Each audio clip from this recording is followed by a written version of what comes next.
Welcome to the Superintendent's Hangout, where we discuss topics in education, charter schools, life in general, and not necessarily in that order. I'm your host, Dr. Sharetta. Come on in and hang out.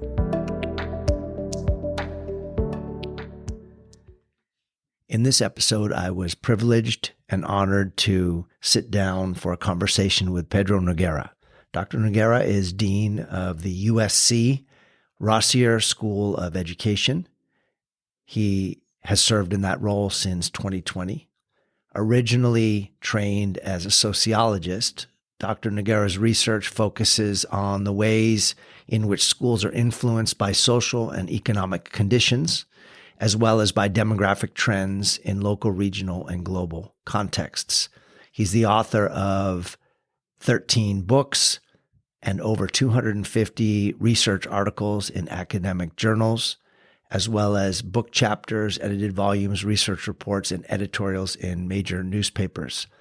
Dr. Noguera serves on the boards of numerous national and local organizations, including the Economic Policy Institute, the National Equity Project, and The Nation. He's a regular commentator on educational issues on national media outlets, and his editorials on educational issues have appeared in the New York Times, the Washington Post, the Wall Street Journal, the Dallas Morning News, and the Los Angeles Times. Dr. Noguera and I touch on a wide range of topics, including student discipline approaches, the role of student suspensions, the limits on that role as well, equity in education, understanding the need for connection between schools and students, and much, much more. I hope you enjoy this conversation as much as I did sitting down with Dr. Noguera. Welcome, Dr. Noguera. Thank you so much for joining me today on the Superintendent's Hangout. Great to be with you, David. I'd like to begin the conversation where I start with all guests, which is with your origin story. That's a question that I stole from Terry Gross, but the best interviewer ever. Tell me a little bit about yourself. Sure. I'm a New Yorker, originally from Brooklyn. I often say that I grew up in the part of Brooklyn that still hasn't gentrified. New Yorkers will know Brownsville, better known for producing boxers like Mike Tyson than professors like me. My family was immigrant, working class immigrants from the Caribbean. But my parents really believed in education. And somehow all six of us went to top-ranked colleges, which says a lot about their values, their beliefs in education. And that definitely something I took from them. So I was a first-generation college student. Went to Brown University, where initially felt like an imposter, like many first-generation students do. Felt like I didn't belong. Surrounded by really wealthy people. One of my classmates, who I got to know well, was a guy named John F. Kennedy Jr., who some of the listeners may have heard of. And it was in knowing people like that that I got over this idea that I belong, because I started to see them just as regular people with their own challenges, though different than mine. Mine were primarily financial and social, theirs were others. But that experience left me questioning why so few people like me, that is, students of color from low-income backgrounds, were in schools like that. And that actually is what drove me and my interest in education. I started teaching while I was in Providence. That's where I first started teaching at Central High School, which was considered the worst high school in the city at the time. But I wasn't committed yet to education. I went off to Berkeley, where I pursued a PhD in sociology. But while at Berkeley, I decided to teach in the Oakland Public Schools, and so continued on my education pathway. And the more I taught, the more I started to see this as a really important work. And what drew me to education was how tangible it was. That is, that you could really affect the lives of people through teaching. And it's that belief that led me into education that keeps me inspired about the work I do today. Thank you. Thank you for that. I detected the New York accent in you. I'm also a New Yorker, but from the other side of the Hudson River, probably what you think of as upstate New York. But That's right. We call everything Yonkers beyond is all upstate. Upstate, yeah. So I grew up in Rockland County. Okay, So that's definitely upstate. That's for you. Go there to ride New York. Yeah.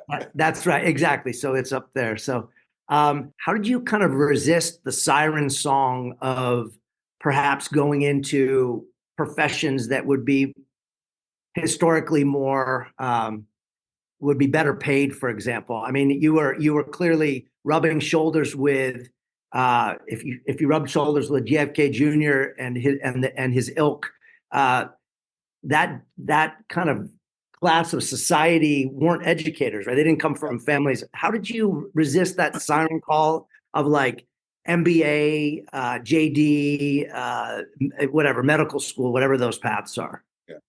Well, it's funny because my father, who didn't have even a high school diploma, told me before I went off to school, he said, you can get a free education with a library card. And he did that. He was an avid reader. He said, so now since you have this opportunity to go to this elite school, I hope you won't study something that you could have studied for free in a library. So when he found out I was studying sociology and history, he said, you could have done that in the library. he wanted me to be an engineer or a doctor. Right. But initially, I was thinking about medicine as a career. But and that was largely because I wanted to do something that would help people. Turned out, my math and science wasn't my strongest. Those weren't my strongest subjects. I was drawn to history and sociology. But then when I took a psychology course in education, I was it clicked immediately. I was asked to work with a kindergarten teacher and to help her, she was struggling with some behavior challenges among some boys. And I immediately saw that the only challenge was that these boys were restless and needed to be engaged. And I knew that they were likely to be in trouble all the time because this teacher couldn't handle them and had already kind of labeled them as problem students. And it was in working with these young men, these boys, that I started to see both the problem and the potential. The problem, as I see it, is that schools are fixated on controlling kids, and the kids they can't control, they label or they get rid of, or they track into oblivion. And the kids they can control are the ones who are more successful. I realized that the real answer was in building relationships with kids, getting them engaged, getting them excited about learning. And I felt that I wanted to make sure that work was happening because I saw it as something very tangible, could change lives. I was touched by an anecdote, and I think it's both in one of your books as well as in an article. I think it's in the problem with Black boys, and also an article on school discipline or the school to prison pipeline, where you were visiting a campus and an assistant principal was telling you about a student. I hope I get this right. A student who was misbehaving when you were doing a walkabout on the campus. And this guy says to you, hey, you know what? There's a cell in San Quentin waiting for this guy. And you said, what do you mean? And he said, well, his dad's in prison and his uncle's in prison, et cetera. And then you kind of shock us in your book and you go, yeah, that was an African-American educator who's saying that. What obstacles have you faced in your work and your research, or have you seen in your research around the preconceived notions that society has, regardless of what race we are in society, when looking at Black boys, for example, Black boys and men? Yeah, so to go back to that example I shared, this was a little boy, he was only about 7 or 8 years old, who was acting out in class a lot, was difficult and disruptive, but he also, and the assistant principal shared this with me, he had a father in prison, a brother in prison, and was being raised by a sick grandmother. And the school was ready to suspend him. And the question I posed to the assistant principal is, what is the school doing to keep him out of prison? And he didn't have an answer because he didn't think that was his job. See, and that's the problem, right? We talk a lot about the school to prison pipeline. It's partially a metaphor, but it's not really a metaphor, because when you look at who's in our nation's prisons, what you see is that we are more likely to incarcerate people we fail to educate. We are most likely to incarcerate Black males.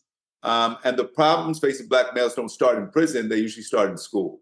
They start in schools where where the relationships are strained, where they're bored or not, their learning needs aren't met, or the other needs they bring don't get addressed, whether those needs are hunger or lack of housing or lack of support at home. And in most schools, we're most likely to punish the kids with the greatest needs, and those often are Black boys. So part of what I try to do in a lot of my work is to draw attention to the ways in which certain kids are written off as uneducable. And that has implications for the race and class of kids. And to really remind educators that that's not our mission. Our job is to help kids. Our mission is to use education to improve lives. And when you are more concerned about addressing the behavior, but then addressing the cause of the behavior problem, you end up pushing kids right out of school, as this assistant principal is doing. So Black boys are experiencing this kind of punitive approach to discipline in a lot of schools across the country.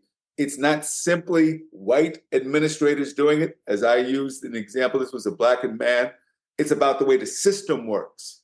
And it's only when we are reflective about our role in that system and start to understand how we may be complicit in that school to prison pipeline that we can disrupt it.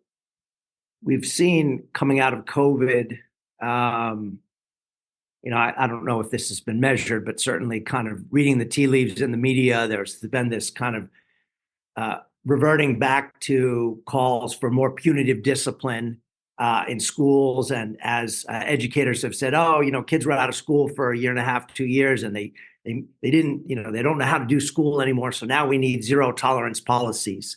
We've got that end of the spectrum. We've got restorative practices, perhaps on the other end of the spectrum.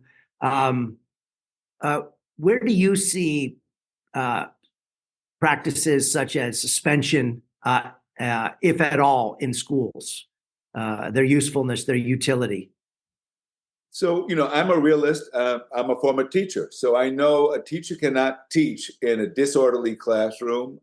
Schools have to be safe and orderly. No one is served by disorder, by chaos. At the same time, what I also know is that suspension should be used as the last resort, not the first resort.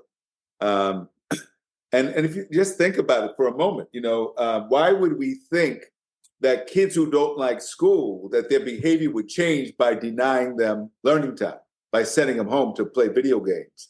And this is, in effect, what schools do. And that's because I would argue that the goal is not to change the behavior. The goal is to get rid of the kids. If the goal were to change the behavior, we'd have to get more creative. We'd have to think about the kids in school when we think about our own children at home. If one of my kids acts out, does something wrong, I don't say, get out of the house. I say, give me your cell phone.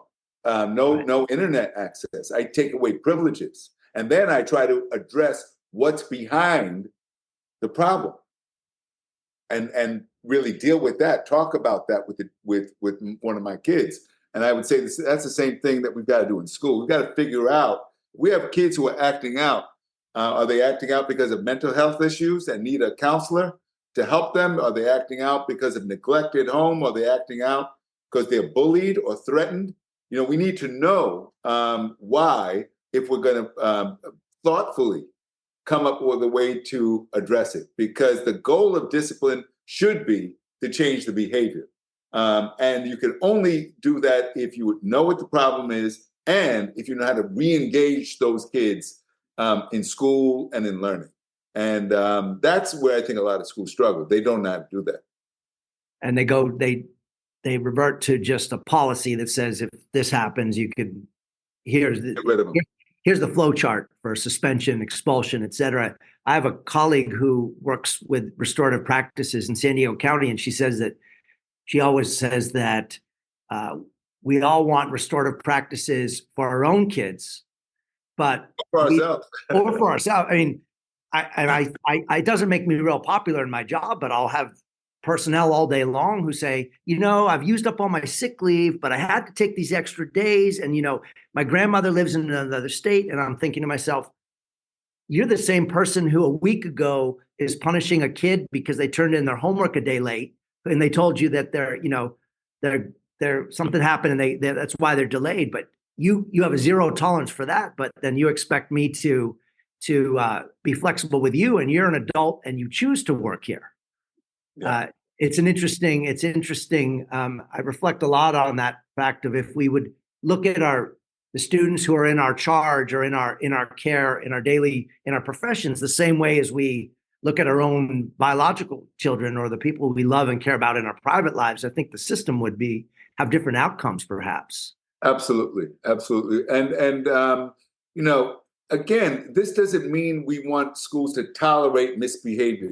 I think sometimes people hear it and they ask, well, then what are we going to do? Because again, it's rooted in traditions, and the tradition is that you get rid of kids. We exclude them when they act out. And that, like, as you said, if we would think about our own children or ourselves, we wouldn't want to be treated that way. And so the alternative is you come up with, you figure out what's going on. And if discipline is needed, and I'm not against there being consequences, I think a lot of times they do need. The punishments need to match the offense. So a child who's not doing their work, how about Saturday school? How about you don't get to play recess? You stay in the office with me and get your work done, right? More work, not less work, right? Because I think we send the wrong message to kids if we say the punishment for acting up is go home and watch TV. I could go a whole bunch of different directions on this. One of the things that keeps popping in my head, and it's not totally connected to that thought, but I was very moved in your description of your son. I think Joaquin, I think is his name. Joaquin. If I get that right. That you noticed a stage in his life, I think, it's somewhere in his teen years where his demeanor shifted, and he became defensive and really, I don't know, maybe for lack of a better term, sullen, at least in his interactions with the world. Can you talk about how you unpacked that and why you included that in your book? And also, I think it's in the book, The Problem with Black Boys, although I've been binging your book, so they're overlapping for me. Why you included that and what instructive pieces that has for educators across the spectrum. Yeah, that paper is called Joaquin's Dilemma. And Joaquin's my oldest son. He's actually a professor now of education at Loyola Marymount University. So it's ironic that I wrote about him. But I wrote about him because I think what was happening with him is typical what happens with a lot of boys, particularly Black and Latino boys. Joaquin had been doing fine in school, but as he entered high school, he started developing what I would kind of describe as an oppositional attitude. And that showed up at home and it showed up at school, and his grades plummeted, and he was getting in trouble, and I didn't understand it.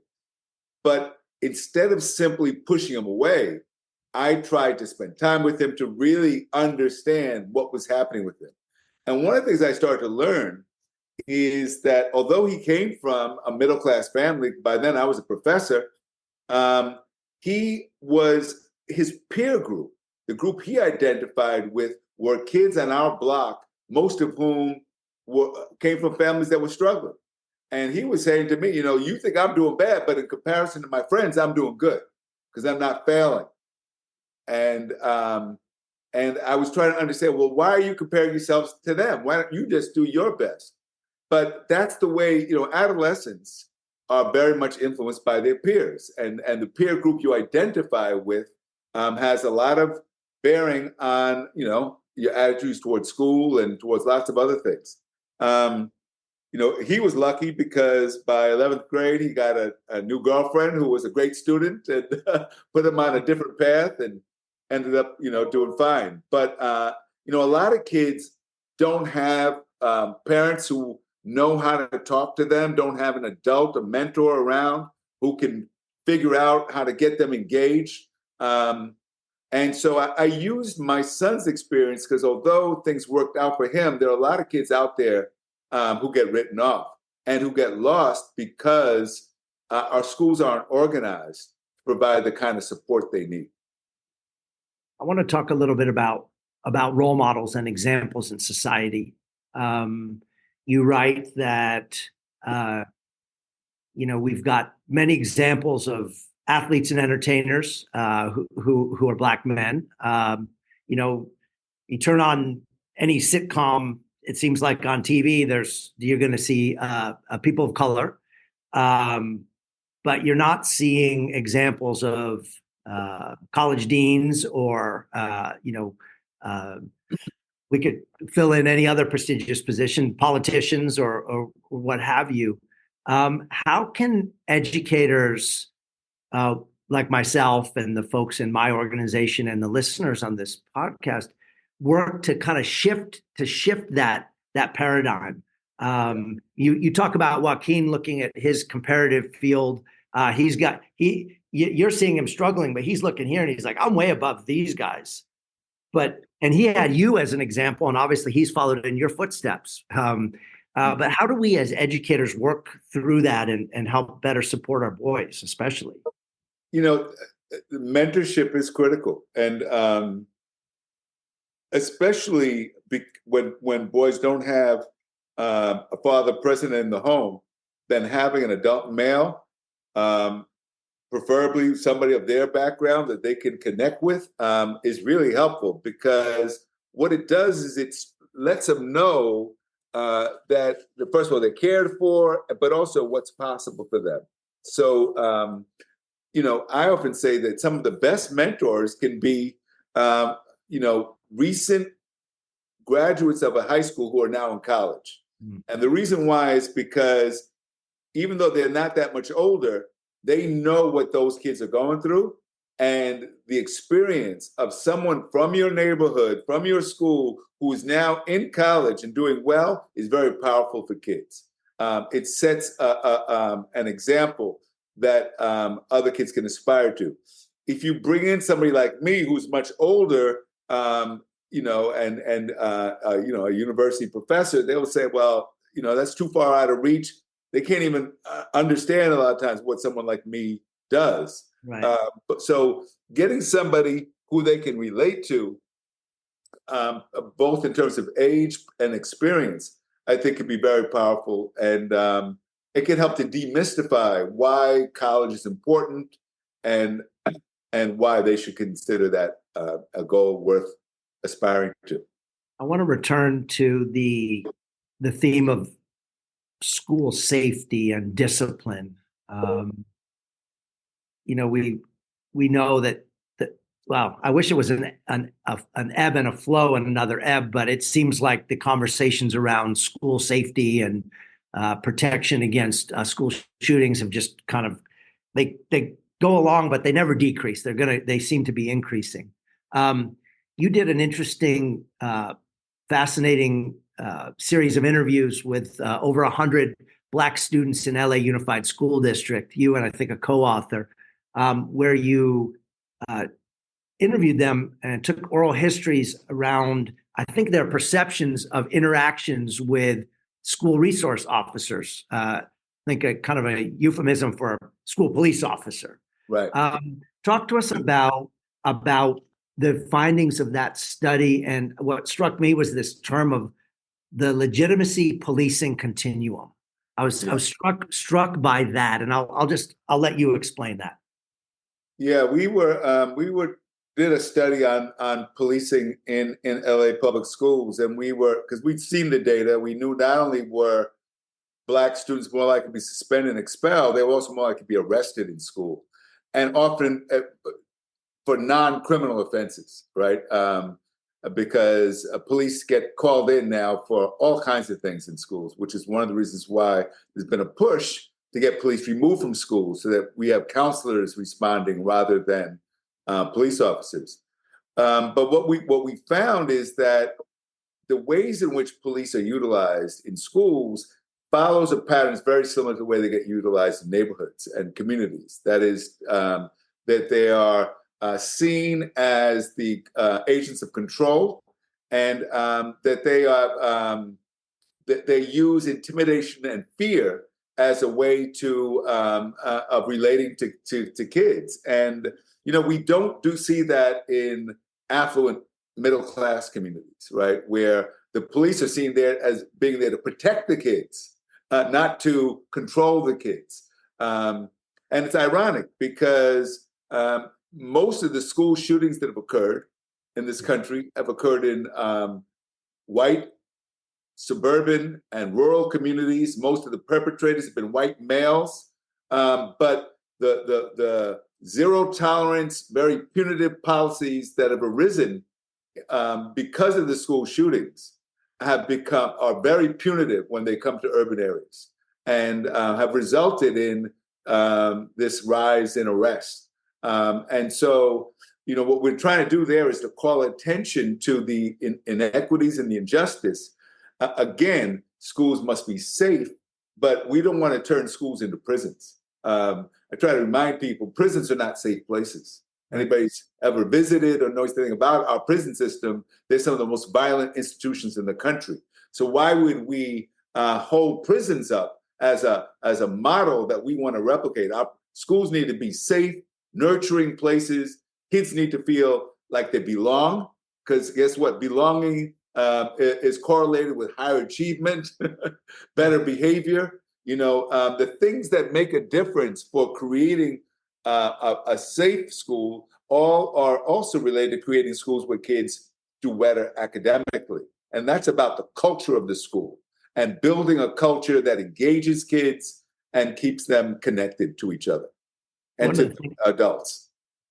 Yeah, one of the things that struck me from reading that paper about that study was that a student talked about, or several students talked about, this dynamic of a school resource officer counseling them and being friendly with them and, hey, I want to help you. And then it moved along the path. And one student at least was like, yeah, next thing I knew, I was on the ground getting handcuffed, or something along those lines. Maybe I'm oversimplifying, but it was really it was that relationship that seemed to be very different from a relationship between a student and a teacher, right? You're never expecting your teacher to arrest you or detain you. School resource officer, there's a friendship element, or at least a feigned friendship. Maybe some of them are authentic, but then it can quickly move towards the law enforcement end. Do you see any role for school resource officers? In my work, I'm pushed all the time to hire them and implement them, and security teams and security squads, and I've pushed back on all of that because I don't believe that it makes the environment safer. I think if the safety doesn't come from within as human beings, it's not coming from anywhere. But what's your opinion on that? I'm a realist, and if a school's in an unsafe neighborhood, they probably need school safety officers to make sure that the kids are safe and that no one can just walk into a building. And the truth is, because we have so many guns in this country, I'd say, if the school shootings were committed by Al Qaeda or some terrorist organization, the politicians would respond differently. But because they're committed by ordinary kids or adults who have guns, it seems acceptable. We just had a school shooting 2 already this year. The year has just started, one recently in Iowa, and no response from policymakers, none.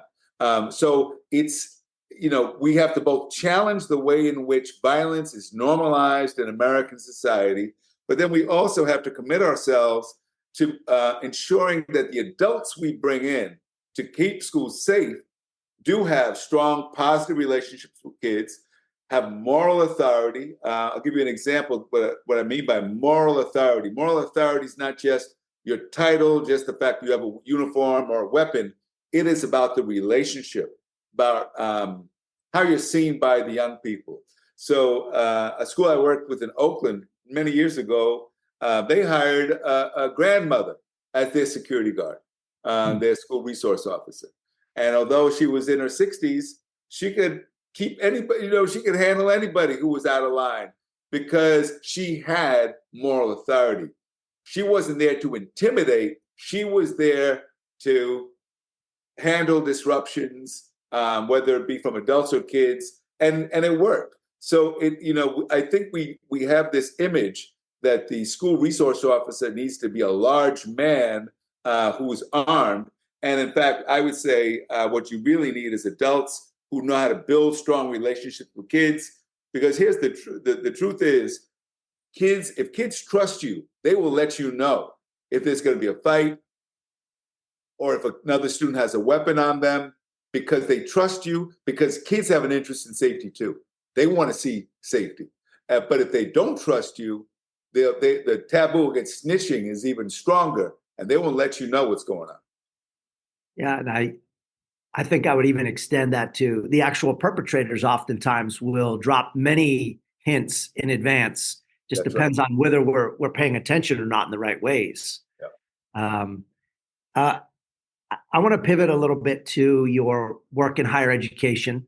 You've taught at very prestigious institutions, Harvard and USC and others. How do you maintain your connection to equity and urban public education at a grassroots level, and also operate at a I guess, for lack of a better term, a rarefied intellectual level? How do you bring those two together? So, my work has always been focused on what I would describe as kind of pressing social problems. So from the very beginning, when I was a new professor at Berkeley, I was concerned about issues of violence because violence was occurring in the community, particularly as related to the drug trade, the crack cocaine. Then I got concerned about problems facing Black males because I was seeing those issues playing out in schools. That was in the early 90s. And so right now, my focus on social problems keeps me connected to schools here in Los Angeles, where I live, and keeps me thinking about, okay, how do I now, as a dean of a school of education, ensure that our school is a resource for schools in the area? It should be that when schools are faced with problems and challenges, that they see the university as an ally that can help them figure out how to address those problems. The metaphor I use a lot is the ed school should be like the med school, right? Great medical schools are attached to universities where they're doing research on healthcare. And that's why you want to go, if you're faced with a serious health issue, you want to go to a university hospital. Should be that universities with schools of education are also addressing compelling and important educational issues, and the help for schools through research and through practice is available at the university. So that's what I aspire to, and that's the reason why I decided I would become a dean at USC. It seems that everywhere we look in society and education in general, we love acronyms. I think the California Department of Education has an index of acronyms that's seems like it's 500 pages long. Right? It's just abbreviations and acronyms. We live by that. CRT, DEI, et cetera, et cetera. How can educational institutions think about concepts like diversity, equity, and inclusion in an authentic way that's meaningful and not just, we're quote unquote doing this, or quote unquote, we're doing critical race theory? How can we, as educators, make this work real, tangible, and meaningful? Yeah, this is a big one because it's become such a controversial topic, and you've got states now banning DEI, banning critical race theory. What they can't ban? They can't ban the truth, and you can't hide from the truth of American history. And America has a a history that's fraught with injustice that includes not just slavery, but genocide against Native Americans. And, every state in the country is required by law, by the standards, to teach American history. You had the state of Oklahoma under their ban tried to stop teaching about the race massacre of 1923 in Tulsa. And even the court said, no, you can't deny kids the right to learn that. So some people may be troubled by American history, but the real issue is, how do we ensure that teachers are equipped to teach that history in ways that help kids to understand it? Diversity is our future. This country is not going to become less diverse. The irony is that if you look at the census, what you see is the white population of this country is aging and shrinking. So what that means is that increasingly older white people will be dependent on a younger, more diverse workforce to support them, right? And their old age. So older white people should be the biggest advocates of educating young people of color. Because if those young people of color don't have a good education, Social Security's in trouble, Medicaid's in trouble, all our support systems for that aging population, those baby boomers, is in trouble. So what we don't see is that we're interconnected, we're interdependent, right? And education is key to our future. So what I try to do as I speak to around the country to policymakers or to educators is say, look, if people are put off by buzzwords like equity, then use something else. We prepare a lot of superintendents at USC. One of our alumni is superintendent of Newport Beach, a wealthy community here in Southern California. And his board told him, we don't like the word equity. He says, okay, then from now on, we'll just talk about making sure we're educating all kids. They said, okay, we like that. Well, equity is about educating all kids, regardless of their race and background. And so let's not allow the rhetoric to get in the way of the substance of the work. The substance of the work is we need schools that serve all kinds of kids well. And we only know if that's the case if we see predictable patterns of achievement are disrupted, gaps in achievement are closing, right? We should see poor kids like myself who are excelling, because guess what? I'm not the only kid who came from a working class background who has the ability to excel in school, if provided the opportunity. And that's what the work should be focused on, is making sure that educators know how to do that work. I was watching a YouTube video of a speech you gave. I'm not sure what the setting was, but it seemed to be a group of teachers. I know you do a lot of these around the country. And you brought up the term, and it made the audience laugh, but you talked about evidence-based versus faith-based teachers. Yeah. And everyone started laughing. I think there was some nervous laughter in the room. Can you explain what that means? Yeah, I would say when I talked about faith-based, the biggest problem in a lot of, particularly middle and high school, is teachers focus on covering the material, covering the curriculum, rather than teaching the kids, right? There's a difference. When you teach with a focus on evidence, you teach differently. You are constantly checking for understanding. You're looking at student work to make sure that the students are getting it. If they're not getting it, you're reteaching and teaching differently. You're differentiating support.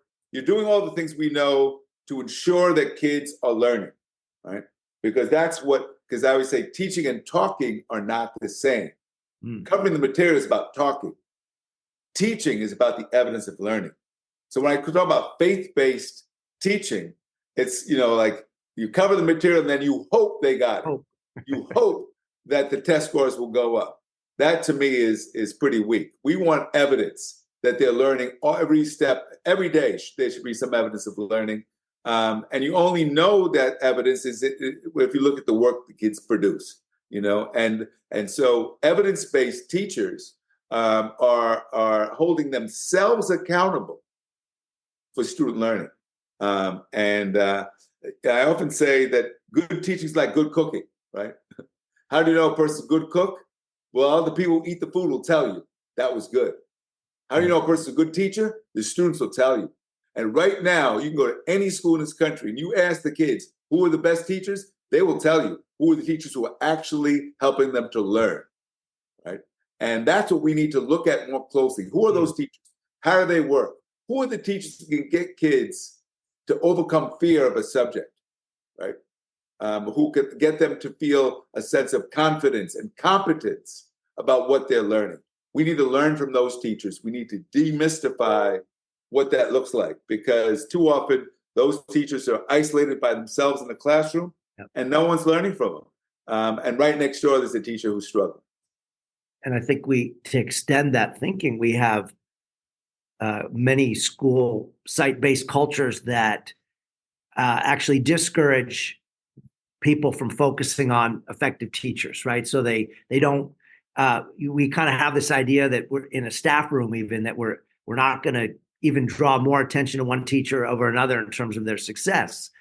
We want to kind of keep it. Oh, everybody's a good teacher. Everybody's doing their thing, even though, as you say, you ask the kids and they'll tell you right away. It's like asking the kids who's the best dressed teacher. They'll tell you right away, right?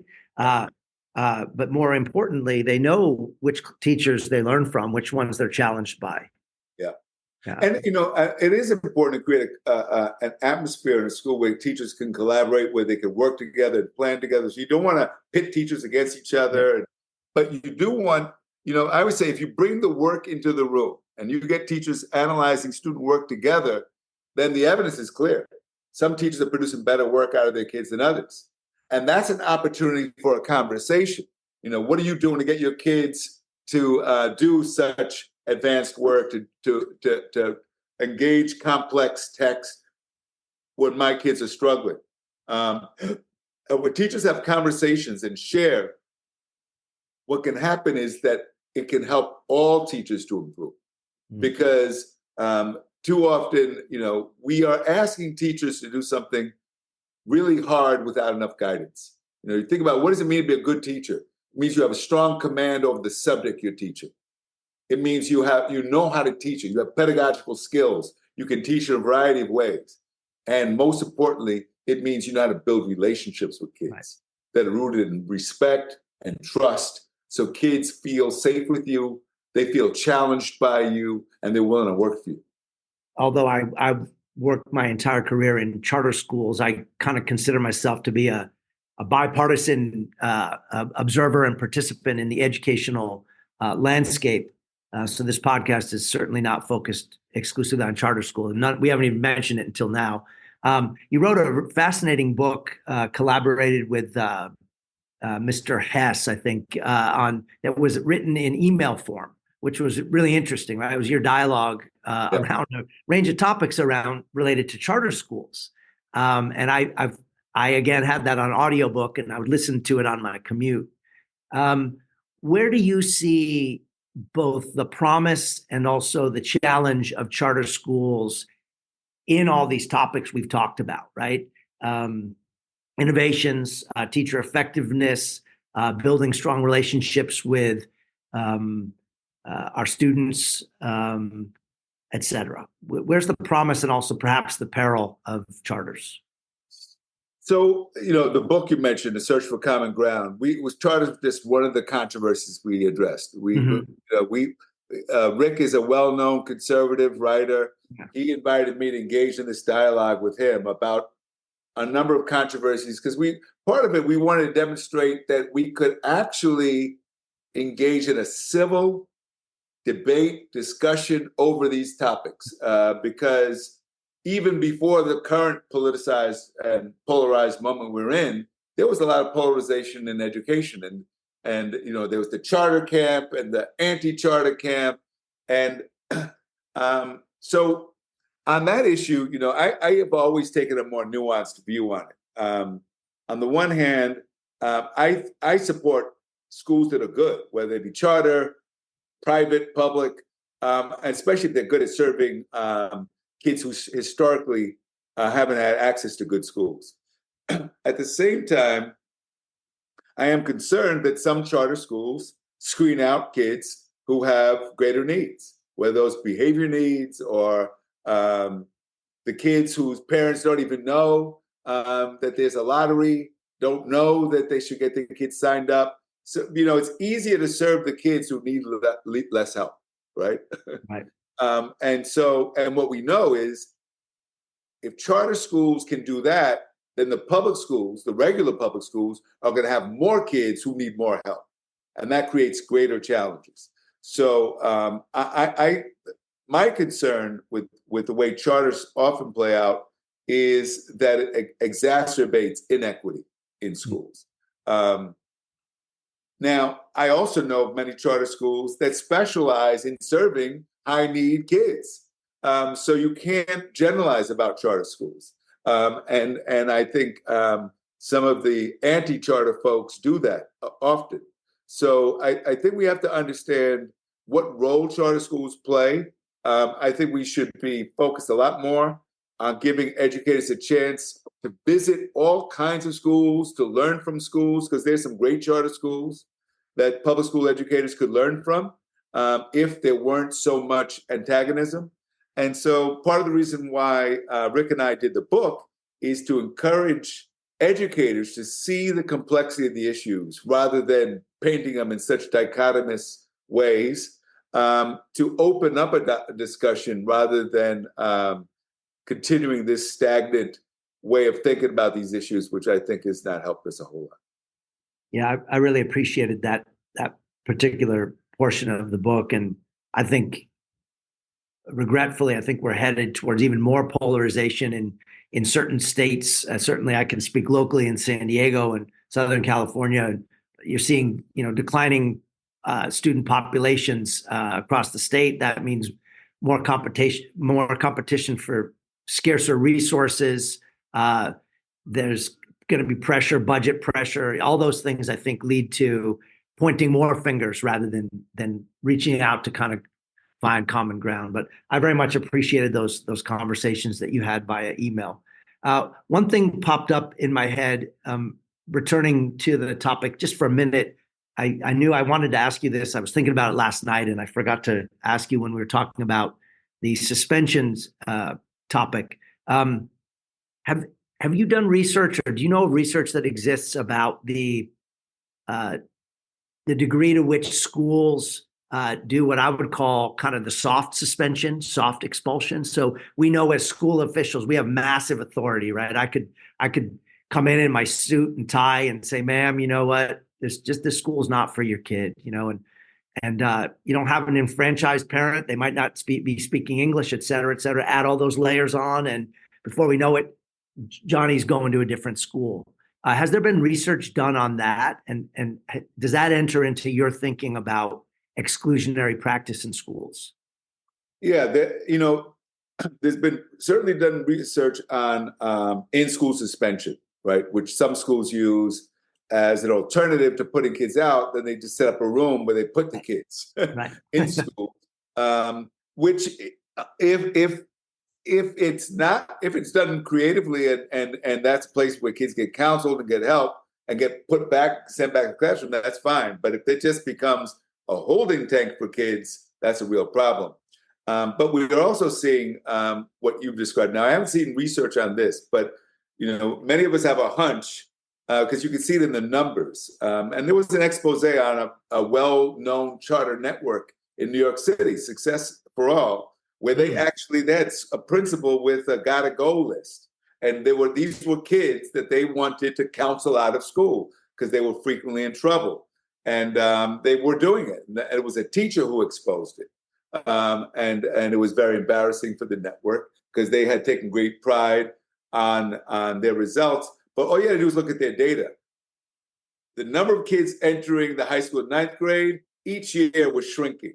So that by the time 12th grade, they had a very small numbers. They could say, oh, yeah, we got 100% of these kids into college.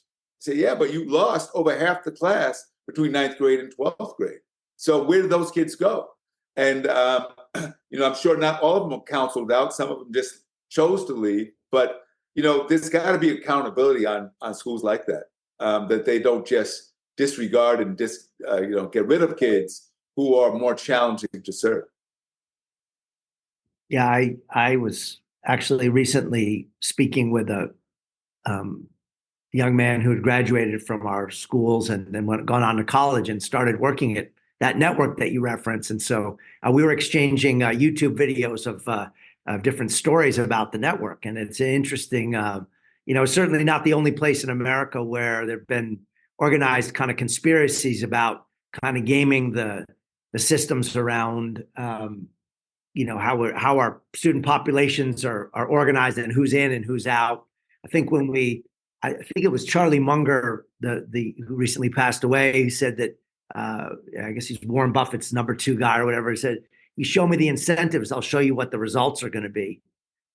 Whenever I see a board say we're going to reduce suspensions and expulsions, whatever, we have a goal to do it. I think there's a right way and a wrong way to do that. There's a hard way and an easy way to do that.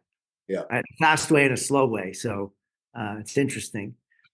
You've been incredibly gracious with your time, and I really want to honor that. I have one more question for you, but before we get there, is there anything that we haven't touched on the topics of equity and urban education and these topics, perhaps some recent work that you're doing that you'd like to highlight before I get to the last question?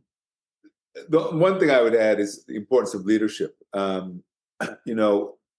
never been to a good school or a good district that didn't have a good leader. And good leader usually means they're willing to take on tough challenges. They're willing to generate a sense of shared responsibility for outcomes. They get buy-in amongst staff. They can communicate what they're doing to their staff and why, and to the community. And I just wrote a piece on implementing an equity agenda with my son, Joaquin, the same Joaquin we talked about earlier. And we talk a lot about leaders who are able to implement an equity agenda that serves all kids well. And so I would just, since your program's aimed at superintendents, I would just say that leaders who are able to speak with clarity about their goals are going to be the kind of leaders who are able to withstand the attacks that'll come from those who oppose equity, as well as the attacks that come from parents who are tired of seeing their kids not get served. Because those leaders are going to be able to produce results and be able to explain what they're doing and why. And I know some of those leaders, so I know they're out there. And thank you for that. And the challenge of seeing, even just during COVID and the aftermath of COVID, the number of superintendents taking early retirement. I'm sure not all of them were effective, but some of them were effective, right? Or leaving the profession, just too much pressure. It'll be interesting to see what the next generation of school leadership looks like into the future. Yeah.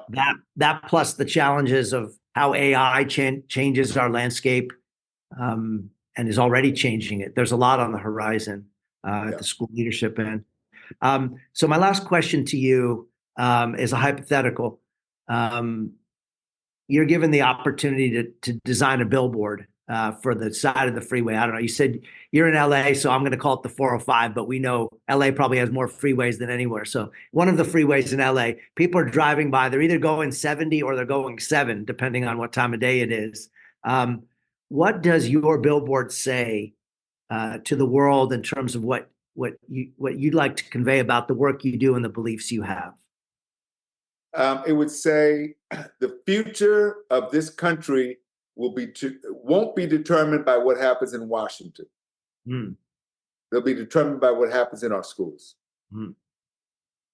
Because our schools are producing the next generation of parents and voters, doctors, lawyers, teachers. It's that important. So if you care about the future, you better care about education.